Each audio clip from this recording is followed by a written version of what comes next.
Hai guys, Assalamualaikum warahmatullahi wabarakatuh dan salam sejahtera kembali lagi di Tengkuruk Channel guys. Apa kabar kalian yang bertandang ke channel ini? Selamat datang saya ucapkan, dan saya tidak lupa juga kepada kalian yang sentiasa hadir setiap video yang saya upload. Kalianlah yang sentiasa mengomen, yang menengok, men-share video-video daripada Tengkuruk Channel. Saya ucapkan terima kasih dan semoga kalian berada dalam keadaan yang sehat dan juga sentiasalah dirahmati serta dimurahkan rezeki, dan bermohonlah kita kepada Allah SWT agar Allah kurniakan rasa nikmat bahagia ke atas diri kita semua.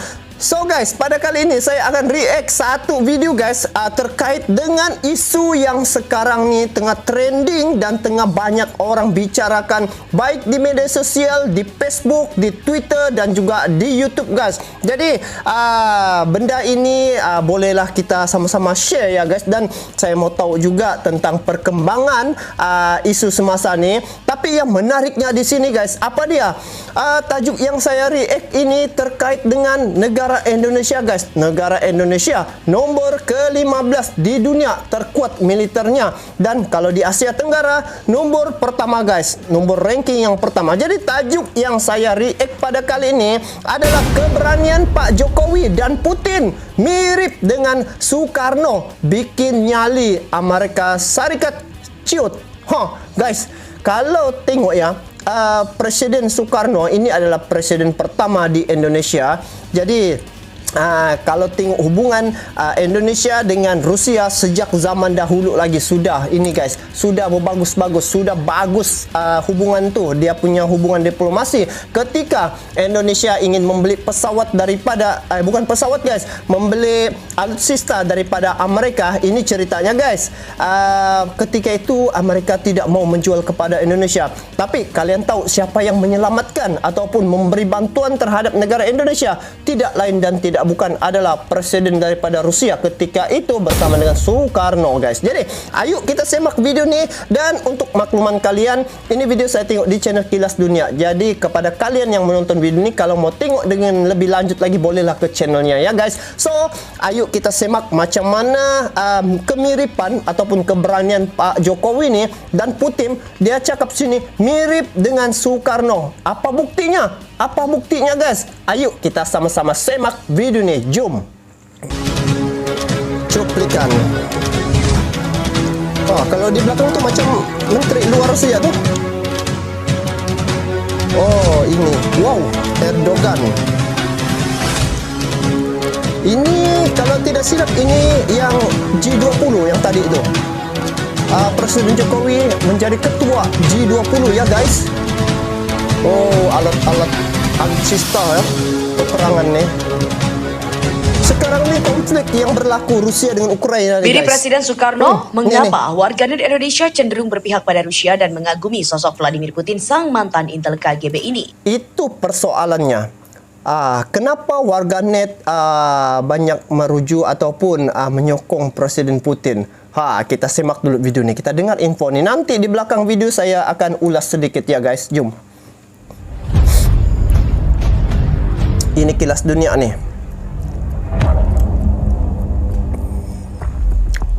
Info-info gini bagus nih guys. Jadi kepada kalian jangan lupa subscribe dia punya channel ya guys.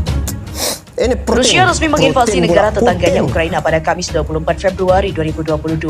Invasi Rusia dimulai di wilayah Donbas, Ukraina bagian timur.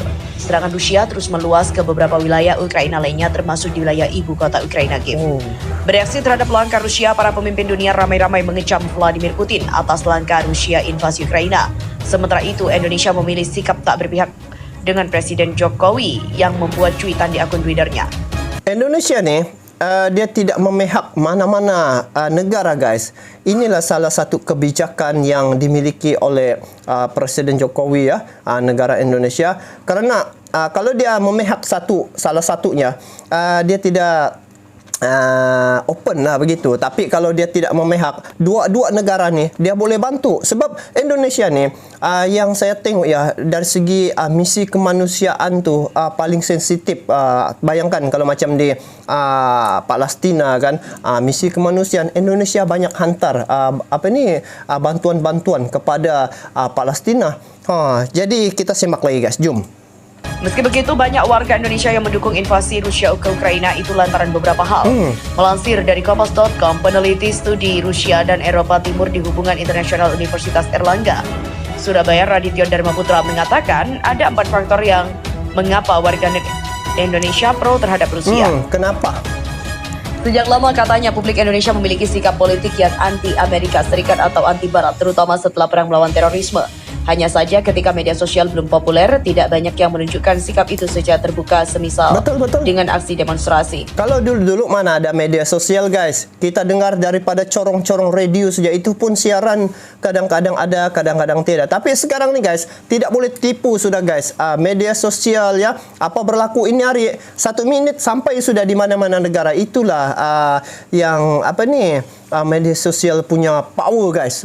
Jadi kita sambung, yuk. Akan tetapi invasi Rusia ke Ukraina dipotret oleh publik Indonesia sebagai Rusia melawan Amerika Serikat ataupun NATO. Ukrainanya tidak penting, kondisi seperti itu jelas. Radityo membuat masyarakat Indonesia seolah-olah berpihak pada Rusia. Padahal menurutnya tidak peduli siapapun yang berseberangan dengan Amerika Serikat maka akan didukung. Jadi dukungan ke Rusia itu lebih ke arah situ, perasaan bahwa AS dan Barat sudah semena-mena terutama kepada negara Islam. Sehingga jika ada yang berani melawan AS dan Barat, publik Indonesia pun mendukungnya. Faktor kedua, karena sosok Presiden Vladimir Putin yang dinilai tegas. Rakyat Indonesia menurut Radityo juga mudah terkesima dengan penampilan pemimpin yang tegas dan kuat karena mengingatkan citra itu pada mantan Presiden Soekarno. Nah, kedua-dua pemimpin nih, Presiden Jokowi dengan Soekarno nih, dorang punya ketegasan tuh ya. Ada ciri-ciri dia katakan di sini. Tapi memang benar lah.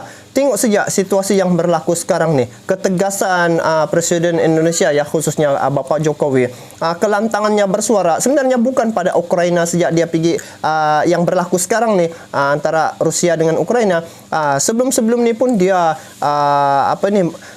menekan ya ataupun membahas tentang kelakuan Israel lah begitu kan terhadap Palestina. Masa itu dia tidak bersetuju dengan tindakan yang dibuat terhadap orang-orang Palestina tuh, guys. Jom.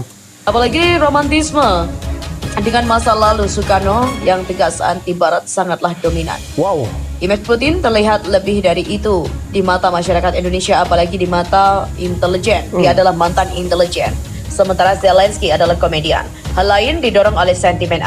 Masa lalu Uni Soviet juga pernah menyerang Afghanistan, Syria dan juga Chechnya. Tetapi kini Rusia melalui diplomasi publik mampu mengubah pandangan dari musuh menjadi sahabat kaum muslimin. Di Rusia katanya kaum Islam menjadi agama terbesar kedua setelah Kristen Ortodoks. Bangunan masjid didirikan di banyak tempat. Hal itu dia nih kan, guys, Kristen Ortodoks dan dia nih sebenarnya macam ahli kitab ya. Ini Putin nih yang saya baca dia punya data-data ataupun info-info berkaitan dengan Putin nih. Jadi dia memahami hadis yang saya dengar, guys. Lihat oleh kelompok Islam di Indonesia. Terakhir adalah diplomasi publik Rusia yang banyak memberikan beasiswa kepada ratusan mahasiswa untuk belajar ke negara itu. Wow. Yang menarik katanya, narasi yang dikembangkan dari para lulusan penerima beasiswa itu atas invasi Rusia ke Ukraina sama persis dengan pemerintah Rusia. Apalagi pengetahuan publik Indonesia tentang apa yang melatari konflik Ukraina dengan Rusia sangat minim untuk diketahui. Ketegangan di kawasan ini juga turut dipicu oleh sikap Rusia yang mengakui kemerdekaan dua wilayah Ukraina, yakni Luhansk dan Donetsk. Jadi mudah sekali dibalik narasinya dan sangat mudah menganggap ini hanya konflik geopolitik besar antara Rusia dengan Amerika Serikat. So guys, kalian sudah dengar ya info tadi itu terkait dengan keberanian Pak Jokowi dengan Putin nih mirip dengan Soekarno ya. Jadi sebenarnya blok Rusia dengan blok NATO nih, guys, dia dari dulu sebenarnya berkonflik. Jadi apabila NATO ingin mengambil ya itu Ukraina ya, jadi Rusia tidak mau sebenarnya kuasa itu daripada NATO itu lebih luas. Sebab apa? Ukraina itu asalnya hampir dengan Rusia. Jadi semakin hari kalau diambil lagi itu Ukraina, jadi makin berkembang lagi pengaruh NATO terhadap dunia, dan keseimbangan dari segi blok Rusia dengan NATO dia sudah tidak stabil guys. Jadi kalau ditengok ya dari sudut pandangan ketegasan, Putin ni amat tegas guys. Tengok dia cakap sejak mau serang, memang dia serang guys. Tengok sejak yang berlaku sekarang ni, kita tidak menyangka dia boleh bom itu Ukraina ya, tetapi bagi pandangan saya di awal-awal kenyataan itu saya bilang mustahil lah Rusia pergi bom ya, dia pergi serang. Rupa-rupanya betul-betul berlaku. Kenapa guys? Sebab dia ni sebenarnya banyak menyelamatkan guys keadaan. Kita nampak ya lah sekarang ni apabila berlaku situasi itu, maka untuk bagaimana itu Ukraina bergabung dengan itu NATO macam kena hold kan guys, tidak ada lagi dia punya kata putus. Sebab bila Ukraina ni masuk pergi NATO, sudah pastinya NATO sekarang ni akan menyerang itu Rusia. Sebab NATO ni satu gabungan beberapa negara yang kuat guys. Apabila salah satu negara tu dikacau ataupun diserang ataupun dibom lah macam baru-baru ni kan, maka yang 30 buah negara NATO tu akan serang balik. Contohlah yang sekarang berlaku kan di Rusia, dia akan serang balik Rusia, tetapi tidak berlaku gitu. Kenapa guys? Sebab Ukraina belum lagi sah, ibaratnya kalau kahwin belum sah dia punya akad menjadi ahli NATO. Jadi sebenarnya ini yang kekuatan yang terdapat pada Putin, dan juga apa yang dimiliki oleh Presiden Indonesia tu guys, ketegasan dan keberanian tu telah dibukti ya dengan dia punya coretan-coretan di Twitter dan juga G20 ya, dia menyuarakan, dan juga di PBB sebanyak 141 dia menyuarakan salah satu negara lah, Indonesia salah satu negara yang tidak menyokong sebenarnya peperangan tu berlaku. Sebab apa yang Presiden Indonesia mau adalah kedamaian ya, kedamaian, jangan berlaku peperangan. Sebab apabila berlaku peperangan akan banyak perkara-perkara yang akan terkesan dari segi ekonomi, sosial, budaya ya. Jadi itu akan mendapat efeknya kepada banyak negara. Jadi itu salah satu pendekatan Presiden Jokowi, dan di sinilah ternyata bahwa Presiden Jokowi berani dan juga lantang di pesada dunia guys. So, bagaimana pula pandangan kalian terkait dengan perkara ini guys?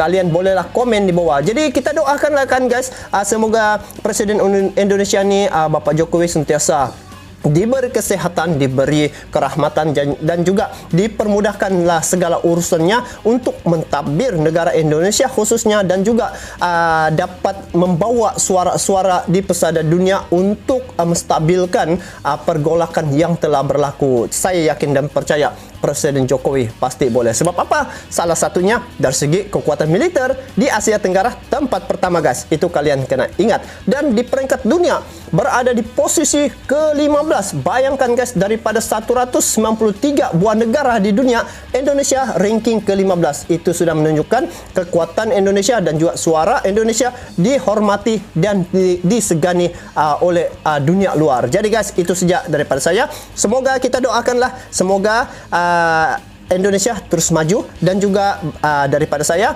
semoga Indonesia dan Malaysia kekal aman, damai dan makmur untuk selamanya. Sebab kita ni adalah negara paling hampir, negara berjiran, negara serumpun. Jadi salam serumpun, salam silaturahim, salam perpaduan daripada saya guys untuk kalian semua, khususnya di negara Indonesia ataupun di Malaysia. Sampai jumpa lagi. Assalamualaikum warahmatullahi taala wabarakatuh. Bye bye.